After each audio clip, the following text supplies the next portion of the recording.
साथियों नमस्कार, शुभ संध्या। आप सभी का सुभी क्लासेस के ऑनलाइन प्लेटफॉर्म पर पुनः स्वागत, अभिनंदन है। पूर्व में आपको मृदा कोलाइट से संबंधित वीडियो उपलब्ध हुआ था। आज उसी का सेकंड पार्ट आ रहा है, मृदा कोलाइट्स के गुण।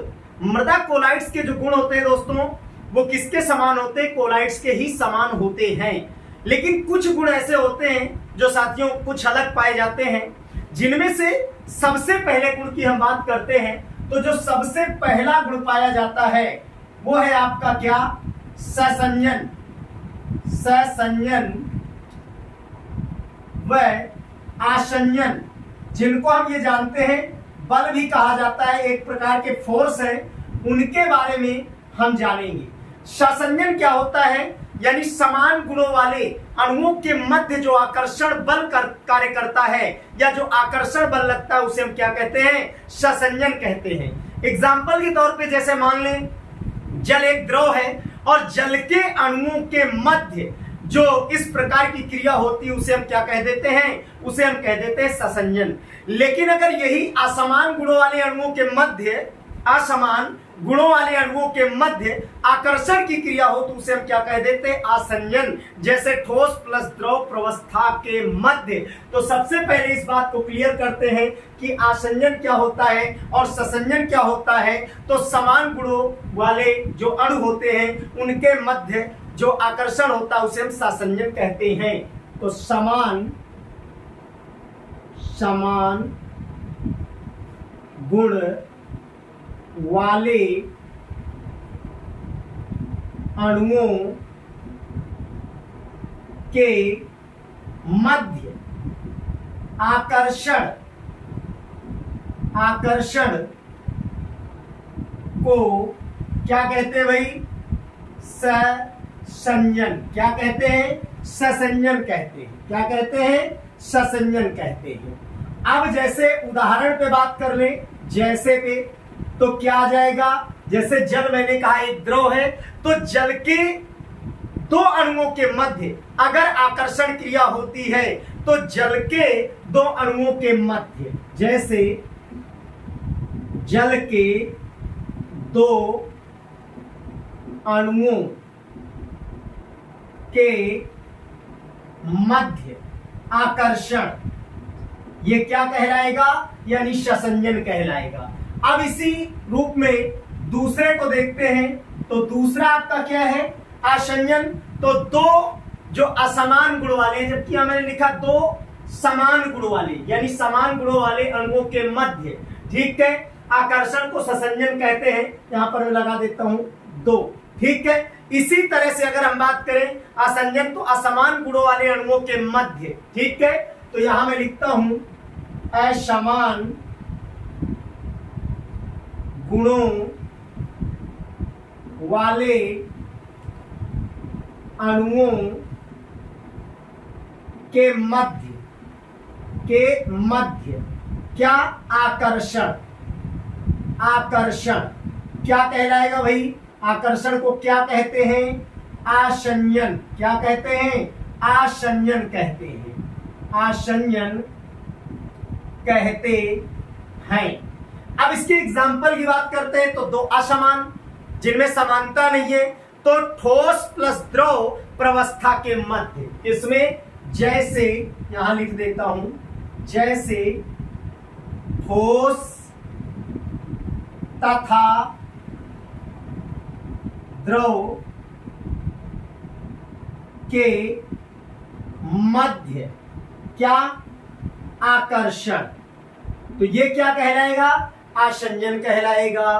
तो ये आपका पहला था।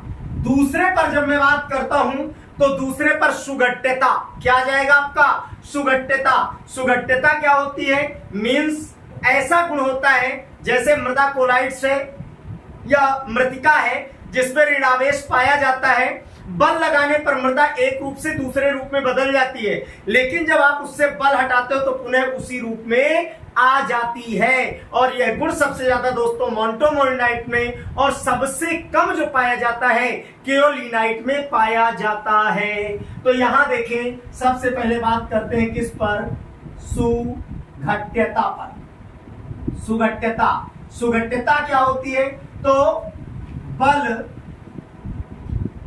लगाने पर मृदा एक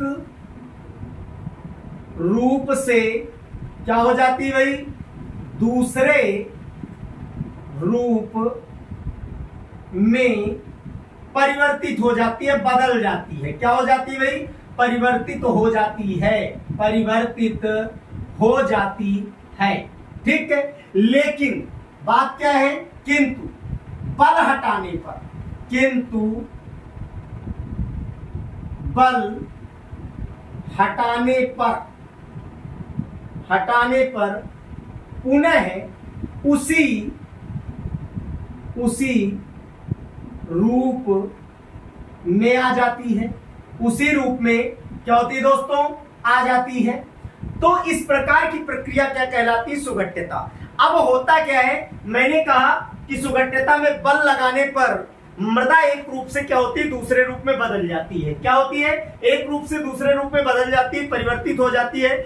और जब बल को हटाते हैं तो पुनः, जैसे मान लो मुट्ठी में मिट्टी ली जाए, दबा लिया जाए, तो क्या होगा, उसी आकार को परिवर्तित हो जाएगी मुट्ठी के आकार में, और जैसे ही बल हटाएंगे पुनः बिखर जाएगी। यह गुण सबसे ज्यादा किस में होता है, तो मोंटोमोरिनाइट में होता है। ठीक है, यहां मैं लिखता हूं सुघट्यता का गुण जो होता है सबसे अधिक किसमें, मोंटमोरिलोनाइट, किसमें, मोंटमोरिलोनाइट में। ठीक है, अब बात आती है कि सबसे कम, तो सबसे कम किसमें पाया जाएगा, तो केओलिनाइट में। सबसे कम किसमें होगा दोस्तों, केओलिनाइट में, सबसे कम केओलिनाइट में होता है यह गुण। उसके बाद हम बात करते हैं तीसरे बिंदु पर। तीसरा बिंदु अपना क्या है दोस्तों, तीसरा बिंदु अपना ऊर्णी पिंडन, द्विऊर्णी पिंडन। ऊर्णी पिंडन और द्विऊर्णी पिंडन में सबसे प्रथम बात यह है कि ऊर्णी पिंडन में जो मृदा के कण होते हैं मृतिका के, उनमें ऋणावेश पाया जाता है, और अगर उनमें विद्युत अपघट्य मिला दिया जाता है, क्योंकि क्या होता है, मृतिका के जो कण होते हैं ऋणावेश होने के कारण वो निलंबन में रहते हैं, और उनमें जब विद्युत अपघट्य मिला देते हैं तो या तो ऋणावेश दोस्तों समाप्त हो जाता है, या फिर ऋणावेश कम हो जाता है। और ऋण आवेश समाप्त होने या कम होने के बाद क्या होता है कि जो मृतिका यानी मृदा के कण होते हैं वो समुच्चय बना लेते हैं, उसे हम क्या कह देते हैं, ऊर्णी पिंडन। और यही प्रक्रिया यदि उसके जस्ट विपरीत हो जाए, अपोजिट हो जाए, तो क्या होगा, मृदा के कण जो समुच्चय बने थे वो बिखर जाते हैं, उन्हें हम क्या कहेंगे, द्विऊर्णी पिंडन कहेंगे। तो देखिए सबसे पहले हम बात करते हैं किस पर, ऊर्णी पिंडन, ऊर्णी पिंडन व द्विऊर्णी पिंडन। ठीक है, दोनों की बात करते हैं। तो सबसे पहले मैंने कहा कि मृतिका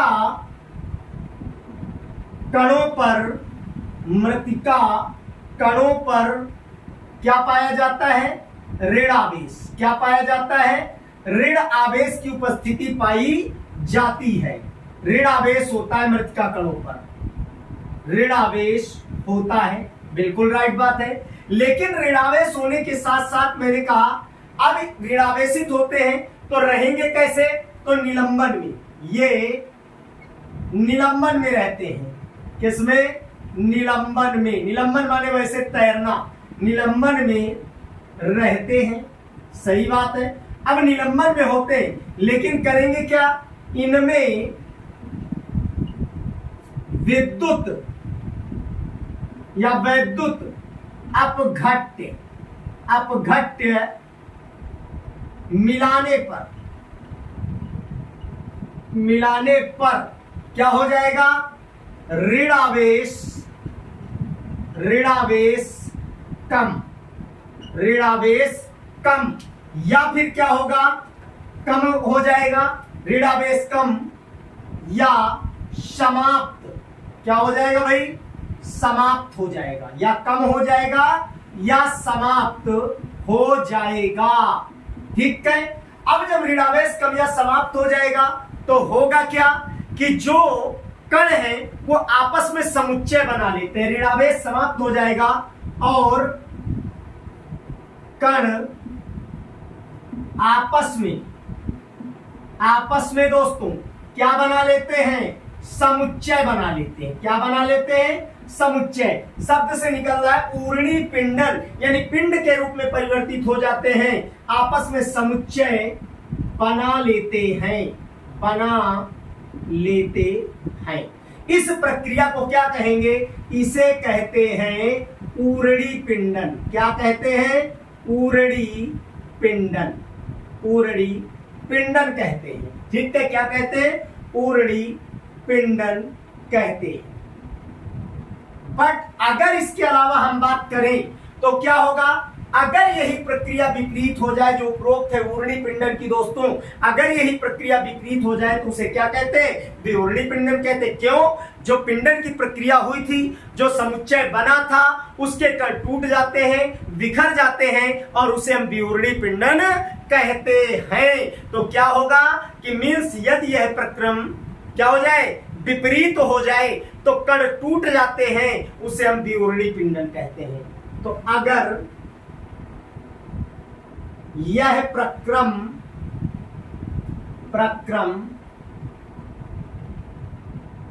विपरीत होता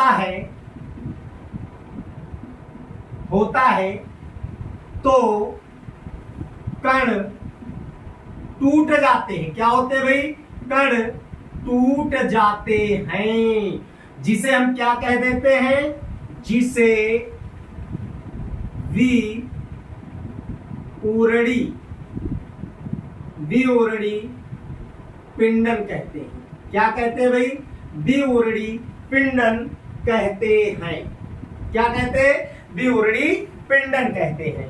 तो इस तरह से ये प्रक्रम आपके थे। अब मैं बात करता हूं आपसे फैलाव और संकुचन पर। तो उपरोक्त साफ कर देता हूं और फिर बताता हूं मैं आपको कि संकुचन और फैलाव क्या होता है। संकुचन और फैलाव पर बात करते हैं। देखिए सीधी सी बात है, इनमें ऐसा गुण पाया जाता है कि जब ये मृदा के संपर्क में आ जाते हैं तो मृदा के संपर्क में आने पर ये जल को सोख लेते हैं। जल को सोखने से क्या होता है कि इनका आयतन बढ़ जाता है। जब आयतन बढ़ जाता है तो उसे हम क्या कह देते हैं, मीन्स फैलाव कह देते हैं। और सूखने पर आयतन घट जाता है, यानी संकुचित हो जाते हैं, उसे हम संकुचन कह देते हैं। तो किसकी बात करेंगे चौथे नंबर पे, चौथे नंबर पे हम बात करने वाले हैं फैलाव तथा किस पर भाई, संकुचन पर। किस पर, संकुचन। चलो देखते हैं, संकुचन माने सिकुड़ना और फैलाव यानी प्रसार। तो देखिए मृदा कोलाइट्स क्या होता है, मृदा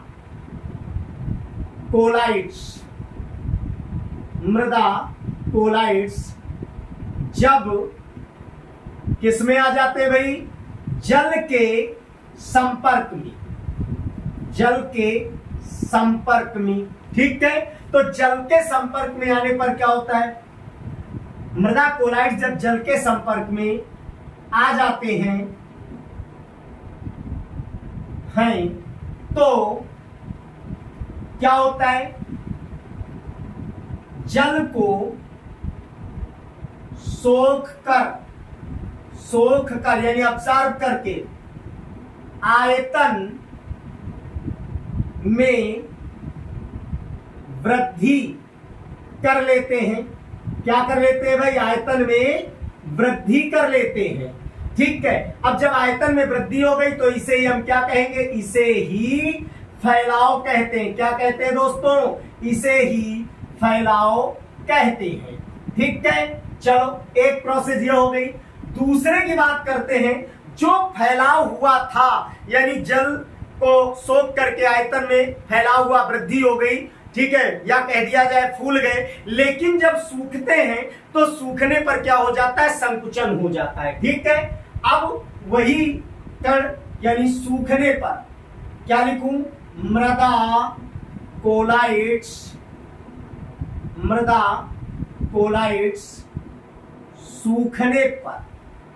सूखने पर क्या हो जाते हैं, यानी सिकुड़ जाते हैं। क्या हो जाते हैं भाई, सिकुड़ जाते हैं, क्योंकि जल समाप्त हो गया और जल समाप्त होने पर क्या हुआ, संकुचित हो जाएंगे।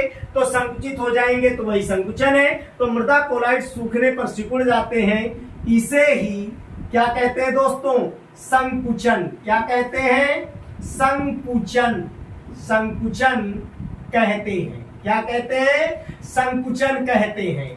ठीक है। अब ये गुण सबसे ज्यादा किसमें होता है, सबसे कम किसमें होता है, और उसके अलावा मध्यम किसमें होता है। तो सुने, सर्वाधिक जो पाया जाता है यह गुण मांटोमोरिनाइट्स में सबसे ज्यादा, और सबसे कम केओलिनाइट्स में, और मध्यम हाइड्रस माइका या इलाइट्स में। तो देखें, सबसे अधिक, सबसे अधिक किसमें है भाई, मांट मोरिलो नाइट में। ठीक है, माउंट मोरिनाइट में। अब उसके बाद कह दिया जाए मध्यम किसमें है, तो मध्यम किसमें पाया जाएगा भाई, क्यों भाई, तो जो आपका मध्यम होगा वो आपका हाइड्रस माइका में, किसमें होगा, हाइड्रस, हाइड्रस माइका।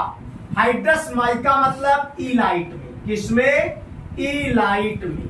ठीक है, इलाइट में।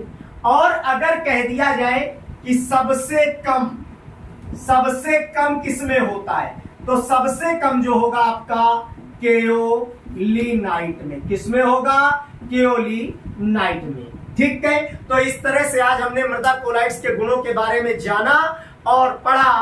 तो मैंने कहा था कि मृदा कोलाइड्स जो होते हैं वो क्या है, यानी कोलाइड्स के समान ही गुण रखते हैं। ससंजन असंजन पहला बिंदु हमने पढ़ा, जिसमें मैंने बताया ससंजन यानी समान गुणों वाले अणुओं के मध्य लगने वाला आकर्षण बल, असंजन असमान गुणों वाले अणुओं के मध्य लगने वाला आकर्षण बल। ससंजन में जैसे जल के दो अणु दोस्तों, उसके अलावा असंजन में जैसे ठोस और द्रव के मध्य। उसके बाद मैंने कहा सुघट्यता, तो मैंने कहा कि जो आपकी मृतिका होती है उसमें ऋणावेश पाए जाते हैं, बिल्कुल पता है। लेकिन होता क्या है, जैसे बल लगाते हैं तो बल लगाने पर उनका रूप बदल जाता है, लेकिन बल हटाने पर वो पुनः उसी रूप में आ जाते हैं। सबसे ज्यादा मोंटोमोरिनाइट में और सबसे कम केओलिनाइट्स में गुण पाया जाता है। फिर मैंने कहा ऊर्णी और विऊर्णी। तो मैंने कहा कि जैसे मृतिका के कणों में ऋणावेश होते हैं और विद्युत अपघट्य मिलाते हैं, तो विद्युत अपघट्य मिलाने पर क्या होता है, ऋणावेश कम हो जाता है दोस्तों, या समाप्त हो जाता है। और क्या होता है कि मीन्स वो एक समुच्चय बना लेते हैं, पिंड बना लेते हैं, बस उसे ऊर्णी पिंडन कहते हैं। यदि इसके विपरीत क्रिया हो जाए तो क्या होगा, वो कण टूट जाते हैं, बिखर जाते हैं, जिसे विऊर्णी पिंडन कहते हैं। और फिर मैंने अंतिम आपसे बताया संकुचन एवं फैलाव। तो मैंने कहा भाई जैसे मृदा है या मृदा कोलाइड से जब जल का ऑब्जर्वेशन करते हैं, तो जल का ऑब्जर्वेशन करने पर दोस्तों क्या होता है कि वो फूल जाते हैं, उनका आयतन बढ़ जाता है, जिसे हम क्या कह देते हैं, फैलाव कह देते हैं। और यदि क्या हो, वही जल जो ऑब्जर्व किया गया था सूख जाए या वाष्पीकरण के द्वारा नष्ट हो जाए, तो क्या हो जाते हैं, आयतन कम हो जाता है, सिकुड़ जाते हैं, जिसे हम संकुचन कहते हैं। यह गुण मोंटोमोरिनाइट्स में क्या होता है, सबसे ज्यादा, मध्यम किसमें, हाइड्रस माइका यानी इलाइट्स में, और सबसे कम किसमें पाया जाता है, केओलिनाइट्स में। दोस्तों अगर वीडियो पसंद आया है तो चैनल को लाइक करें, सब्सक्राइब करें, शेयर करें। तब तक के लिए धन्यवाद, नमस्कार, फिर मिलते हैं।